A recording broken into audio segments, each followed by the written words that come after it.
To analyze and dissect evolving situation in Afghanistan, Pakistan-Australia Association and Australia-Pakistan Strategic Forum organized a webinar on 27th August 2021. Following panelists were present: Samina Yasmin, Professor, University of Western Australia; Dr. Hugh McDermott, Barrister and Member of Parliament, New South Wales; David Showbridge, Greens MP, New South Wales Parliament; Khizr Niazi, former Ambassador, Foreign Service of Pakistan; Rustam Atai, kickboxing champion from Afghanistan; Ijaz Khan, President, Pakistan-Australia Association; Lee Rhiannon, former Senator Greens; Babar Amin, High Commissioner of Pakistan; Samira Khan, journalist who is currently reporting from Kabul, Afghanistan; moderator Professor Rahat Munir, Head of Department of Accounting and Cooperative Governance, Macquarie University; Brigadier Zahoor Ahmed, former Defence Attaché, Pakistan High Commission; prominent Pakistani, Indian and Afghani community members like retired Brigadier Zahoor Ahmed, Dr. Seema Khan, Pakistan Civil Services; Dr. Imran Qasim, cardiologist, senior lecturer at Macquarie University; Muninder Singh, councillor, Blacktown City Council, New South Wales;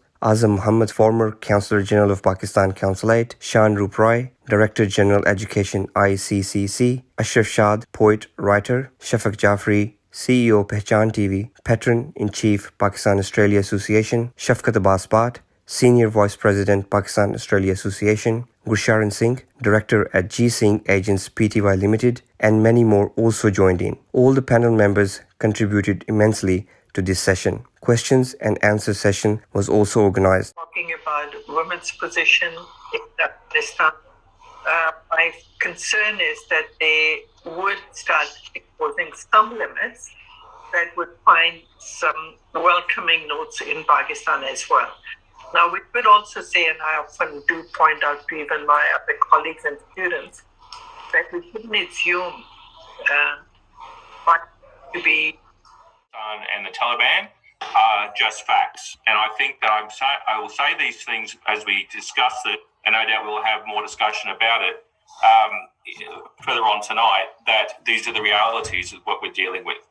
Now, as you may all know, the US government, over almost a 20-year period, gave some $33 billion to the Pakistani government, with some almost $15 billion going to the war in Afghanistan and opposed Australian military forces going to Afghanistan, and have been calling for a negotiated withdrawal of Australia's troops for the entire period. Rahat, I'm a little bit of a history buff. I took history at university, and your introduction to the defiance of the people of Afghanistan to empire after empire after empire, going back centuries, should have been a warning to anybody about the ultimate fate of yet another invasion of Afghanistan, and history has tragically repeated. The people who have been most impacted by that are the people, again, of Afghanistan. It was dreadfully, dreadfully predictable.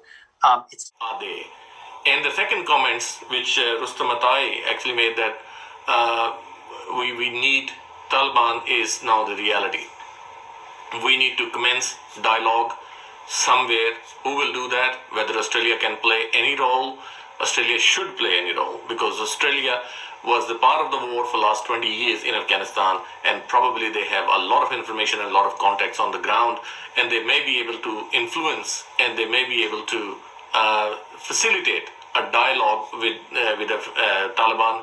And let's pray, let's hope the Taliban will be on the right path to uphold the human rights. Prime Minister Imran Khan has consistently maintained that there is no military solution to the war in Afghanistan. Peace in Afghanistan requires all of us to sit together and find a negotiated, inclusive settlement.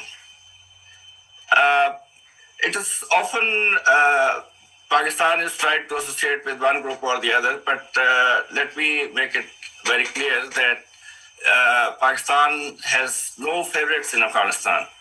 We want whatever Afghans decide in terms of political settlement should be Afghan-led and Afghan-owned.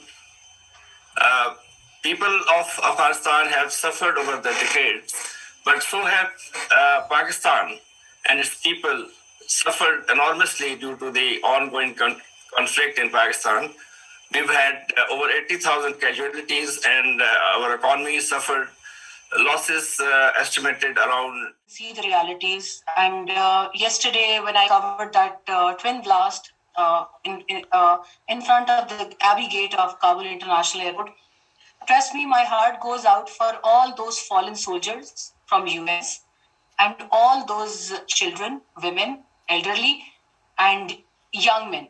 So I think, why don't we secure a moment to first of all at least pay our respect to them? And it was another with a total population of around 40 million in 2020, and according to the recent World Bank's report and survey, the country has high level of poverty.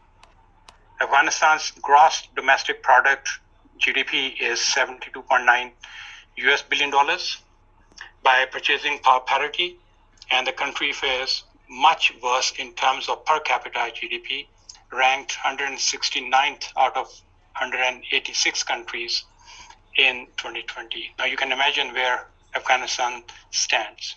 The webinar was appreciated by all the panelists, and heeding their demand, the organizer will be conducting few more sessions of this webinar in the near future.